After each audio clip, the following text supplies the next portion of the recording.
dan dia tuduh tetangganya syirik. Mengapa tetangganya dituduh syirik? Dia merubah ajaran Al-Quran, mensyirikkan tawassul, tabarruk, istighatsah. Dasarnya mana? Ajaran Al-Quran dirubah oleh dia. Karena tetangga-tetangganya disyirikkan, dibantai oleh dia. Siapa ini? Ini adalah orang Wahabi, Salafi Wahabi.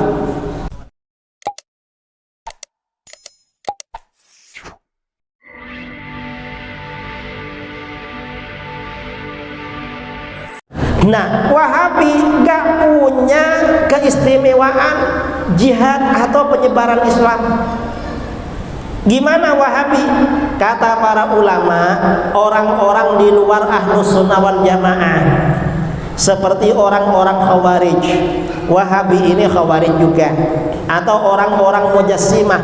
Kalau mereka menghunus pedang, kalau mereka angkat senjata, yang dibantai umat Islam, bukan orang kafir.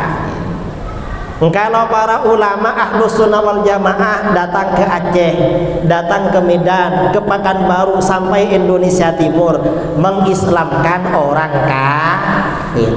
Tapi kalau orang Wahabi keliling kemana-mana mengkafirkan orang beda saudara. Mengislamkan orang kafir dan mengkafirkan orang Islam ini beda. Jadi Wahabi ini gak punya keistimewaan seperti ini. Mereka kalau menghunus pedang, umat Islam yang dibantai. Saudara dengar yang namanya ISIS. ISIS ini yang dibantai di Syria dan Irak, itu umat Islam Ahlus Sunnah wal Jamaah pulang dari masjid. Mereka berdiri di depan pintu-pintu masjid. Orang keluar masjid ditanya, ikut ISIS apa enggak? Enggak ikut, dibunuh sama dia. Kalau ikut selamat. Itu orang ke masjid yang dibunuh. Tapi ketika Israel berperang dengan Gaza, ISIS gak ikut-ikut. Malah ISIS mendukung Israel akan menghancurkan Gaza katanya. Mengapa? Karena Wahabi ini memang akidahnya mirip-mirip dengan Yahudi. Ada kemiripan akidah. Ini masalah perjuangan ya. Jadi perjuangan penyebaran Islam ini, jihad penyebaran Islam ini memang bagian dari keistimewaan Ahlus Sunnah wal Jamaah. Sultan Salahuddin Al-Ayyubi yang dijuluki pahlawan perang salib, yang mengusir tentara salibis dari Palestina, beliau mazhabnya Asy'ari. Nama gurunya, beliau punya guru bernama Muhammad bin Al-Fadl Al-Khabushani. Al-Khabushani ini muridnya Imam Muhammad bin Yahya. Muhammad bin Yahya muridnya Imam Al-Ghazali. Ini pahlawan perang salib. Ya memang Ahlus Sunnah wal Jamaah, dan para pahlawan ini Ahlus Sunnah saudara. Kalau kita ini kaji data-data mereka, pahlawan umat Islam di mana-mana, Ahlus Sunnah wal Jamaah. Ini jihad yang pertama, jihad yang menggunakan pedang, senjata, atau perjuangan penyebaran Islam. Ini memang pemerannya adalah Ahlus Sunnah wal Jamaah. Kalau yang membantai umat Islam Wahabi. Dan bahwa Wahabi ini aliran sesat, ada hadisnya dari baginda Rasulullah SAW. Dalam hadis sahih riwayat Imam Ibnu Hibban dari Hudzaifah bin Al-Yaman radhiyallahu anhu, Rasulullah SAW bersabda, "Innama atakhawwafu alaikum rajulun qara'al Qur'an." Sesungguhnya sesuatu yang aku khawatirkan pada kalian adalah seorang laki-laki yang baca Quran. Membaca Quran ini pasti bagus, tapi ini mengapa Rasulullah mengantisipasi? Hati-hati, nanti ada orang baca Quran. Hatta idza ru'iyat bahjatuhu alai, hingga ketika orang itu kelihatan indah karena Al-Quran. Mengapa indah? Karena Al-Quran. Hafal Quran, suaranya merdu. Kalau menjadi imam, masya Allah. Wasarorina anil Islam, dan dia juga menjadi penolong Islam. Kok penolong Islam? Jadi imam, ngajar tahsinul Quran, buka rumah tahfidz Al-Quran, ngajak orang kembali pada agama. Setelah dia indah karena Al-Quran, ghayyarahu ila masyaallah. Orang ini merubah ajaran Al-Quran pada apa yang Allah kehendaki. Ajaran Quran dirubah saudara. Fansalakha minhu wa nabadhahu wara'a dhahri. Lalu dia melepaskan dirinya dari ajaran Al-Quran. Ajaran Quran dia lempar, dia buang jauh-jauh ke belakang. Fasa'a ila jarihi bisayf. Lalu dia serang tetangganya dengan pedang, dibunuh tetangganya. Waramahu bisyirki, dan dia tuduh tetangganya syirik. Mengapa tetangganya dituduh syirik? Dia merubah ajaran Al-Quran, mensyirikkan tawassul, tabarruk, istighatsah. Dasarnya mana? Ajaran Al-Quran dirubah oleh dia. Karena tetangga-tetangganya disyirikkan, dibantai oleh dia. Siapa ini? Ini adalah orang Wahabi, Salafi Wahabi. Jadi bukan keistimewaan. Karenanya hati-hati. Orang Qurannya bagus, hati-hati, khawatir bukan ahlus sunnah wal jamaah. Kalau ahlus sunnah ini ya walaupun bagus ya tetap ahlus sunnah. Tapi hati-hati. Saya bulan Agustus kemarin ceramah di Bima, salah satu pondok pesantren. Sebelum ceramah, kiainya bilang, "Kiai, pondok pesantren kami ini kalau malam Jumat membaca maulid, ya Nabi salam alaika. Tetangga sebelah kami ini gak mau maulid Kiai, karena tiap malam Jumat kami baca maulid, tiap malam Jumat kami dapat kiriman batu bata melayang dari sana ke sini." Dilempar batu bata saudara. Setelah ceramah saya sampaikan, beruntung tetangga saudara cuma punya batu bata. Coba tetangga saudara punya bom atau punya mercon lempar, mungkin saudara dibom. Mengapa? Ini ada hadisnya bahwa Wahabi ini mensyirikkan orang, merubah ajaran Quran. Qurannya memang bagus, rajin ke masjid memang. Ada hadisnya, merubah ajaran Quran, mengkafirkan orang, ini aliran sesat. Karenanya hati-hati saudara. Di akhir zaman ini aliran sesat tampilannya kadang agamis. Mengapa agamis? Qurannya bagus, punya rumah tahfidz, rajin ke masjid, ngajak orang ke masjid, tapi apa? Dia mensyirikkan umat Islam, mensyirikkan orang lain. Ini ciri-ciri ajaran Wahabi yang diingatkan oleh baginda Rasulullah SAW. Nah, ini yang pertama. Yang kedua, ya, kata para ulama, jihad di jalan Allah itu ada dua. Ada jihad dengan perjuangan, peperangan, penyebaran Islam, dan ini memang pemerannya adalah ahlus sunnah wal jamaah. Ada jihad dengan ilmu, membela ajaran Islam pakai ilmu, mengarang kitab, berdebat atau apapun. Ini siapa? Ini yang melakukan juga para ulama ahlus sunnah wal jamaah. Para ulama kita ini saudara, ini sangat lihai berdebat dengan Kristen, punya kemampuan ilmu kristologi yang luar biasa. Imam Ghazali seorang kristologi, beliau seorang kristolog, punya kitab Ar-Raddul Jamil ala ilahiyati Isa bi syarihil Injil. Imam Ghazali punya kitab isinya membantah ketuhanan Yesus. Kristolog beliau. Ini Imam Ghazali.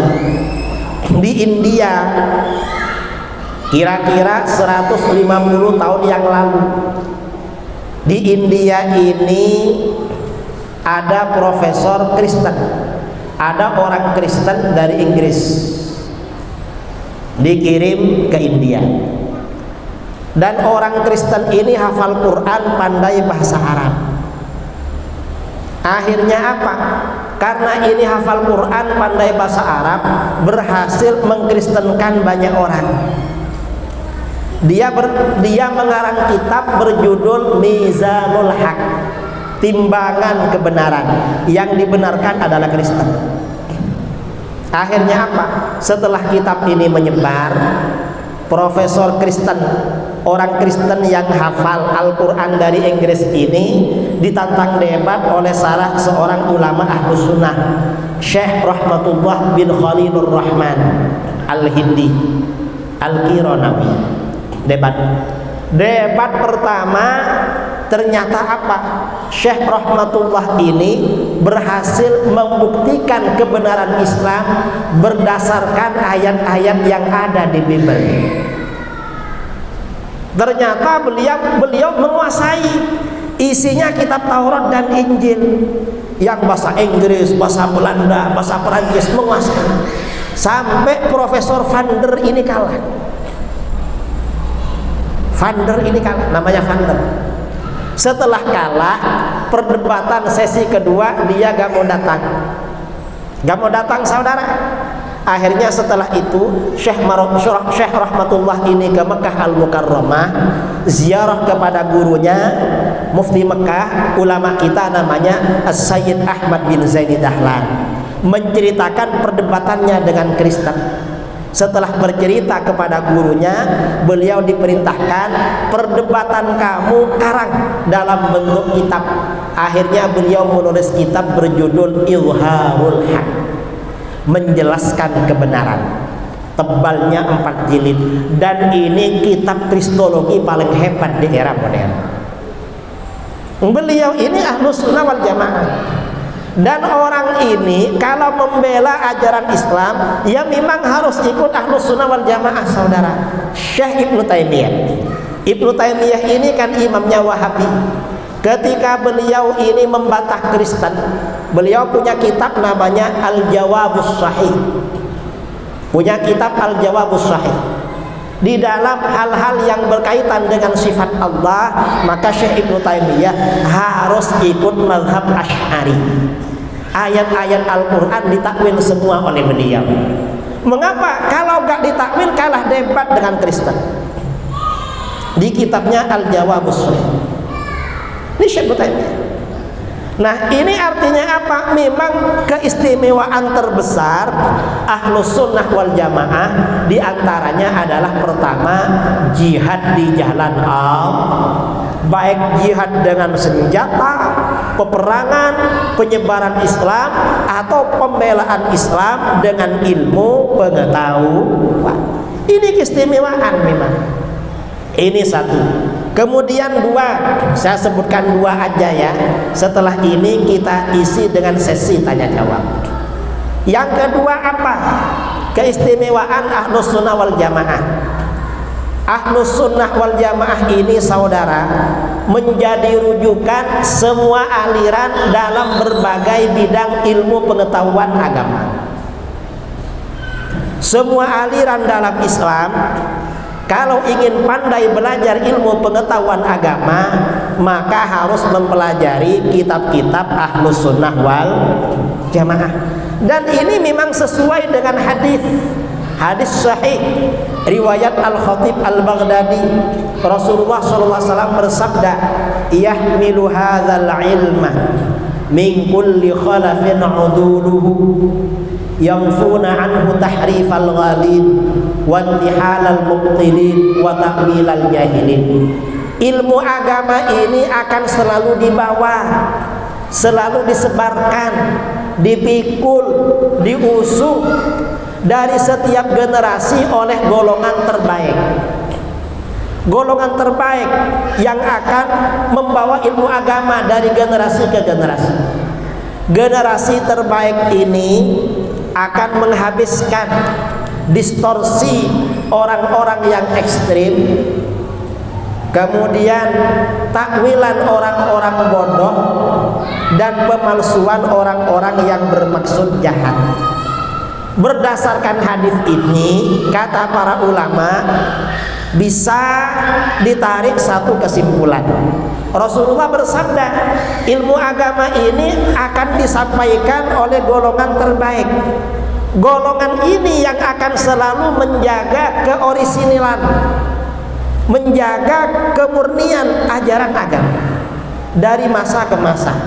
Pertanyaannya, golongan mana yang selalu menjaga kemurnian dan orisinalitas ajaran agama? Asy'ariyah, Maturidiyah. Hampir semua ilmu pengetahuan, ilmu fikih mazhabul arba'ah. Fikih ini ya rata-rata Asy'ariyah, Maturidiyah. Ilmu tafsir, para ulama yang ngarang kitab-kitab tafsir rata-rata Ahlus Sunnah wal Jamaah yang menyebar luas. Ilmu hadis, mayoritas ahli hadis 90% ahli hadis ini mazhabnya Asy'ari. 90%. Jangankan ahli hadis, ahli nahwu saudara, orang Wahabi di Saudi Arabia kalau belajar ilmu nahwu tingkat dasar yang diajarkan kitab Jurmiyah. Karenanya ulama-ulama Wahabi menulis syarah-syarah kitab Jurmiyah. Yang ngarang siapa? Kitab Jurmiyah ini Imam Ibnu Ajrum, orangnya Sufi, mazhabnya Maliki, orangnya Zuhud. Yang ngarang disyirik-syirikkan sama Wahabi, kitabnya diajarkan menjadi kurikulum. Ini Wahabi. Kalau tingkat tinggi, tingkat atas di Saudi Arabia, ilmu nahwu yang diajarkan apa? Kitab Alfiyah Ibnu Malik. Itu biasanya di dayah-dayah di Aceh ada pelajaran Alfiyah Ibnu Malik, atau pondok-pondok di Jawa Alfiyah Ibnu Malik. Entah kalau di Riau ada apa enggak, mungkin dulu-dulunya ada. Ini Alfiyah. Yang ngarang siapa? Ibnu Malik ini mazhabnya Asy'ari. Ibnu Malik ini oleh Wahabi disyirik-syirikkan, tapi kitabnya diajarkan. Orang Wahabi kalau buka kajian rutin di masjid-masjid di Saudi, kitabnya apa? Kitab yang dipakai itu kitab Riyadhus Shalihin, karangan Imam Nawawi. Imam Nawawi ini orangnya suka maulid, orangnya sufi, suka tawassul. Pengarangnya disyirik-syirikkan, tapi kitabnya diajarkan. Nah, ini artinya apa saudara? Orang yang mensyirikkan kita butuh sama ilmu para ulama kita. Kalau mereka gak mempelajari ilmu para ulama kita, Ahlus Sunnah wal Jamaah, ya mereka gak punya ilmu.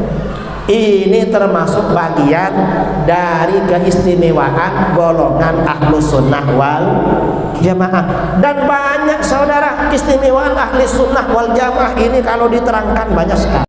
Ahmadu ya habibi, Ahmadu ya habibi, Ahmadu ya habibi, salam alaikum.